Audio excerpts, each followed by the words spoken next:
5 રાજ્યોની ચૂંટણી યોજાઈ, એમાં ભારતીય જનતા પાર્ટી દ્વારા પશ્ચિમ બંગાળ, આસામ અને પાંડુચેરી આ 3 રાજ્યોની અંદર ખૂબ જંગી બહુમતીથી 2/3 જેટલી બહુમતીથી ભારતીય જનતા પાર્ટીએ ત્યાં સરકાર બનાવી છે।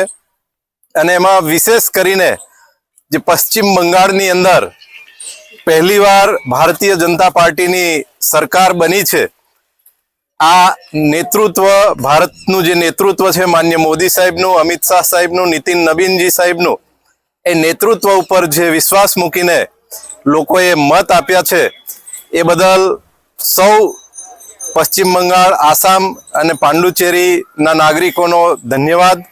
અને આખા દેશના લોકો, ભારતીય જનતા પાર્ટીના કાર્યકર્તાઓ આજે જે ભગવાની લહેરની અંદર પૂરો દેશ રંગાઈ ગયો છે, એ બદલ બધાને ખુશી, આનંદ અને ખૂબ પેંડા શુભેચ્છાઓ સાથે બધાએ ઉજવણી કરી છે। આવા જ વધુ સમાચારો જોવા માટે સબસ્ક્રાઇબ કરો અમારી YouTube ચેનલને અને જોડાયેલા રહો Facebook, Instagram અને Twitter પર।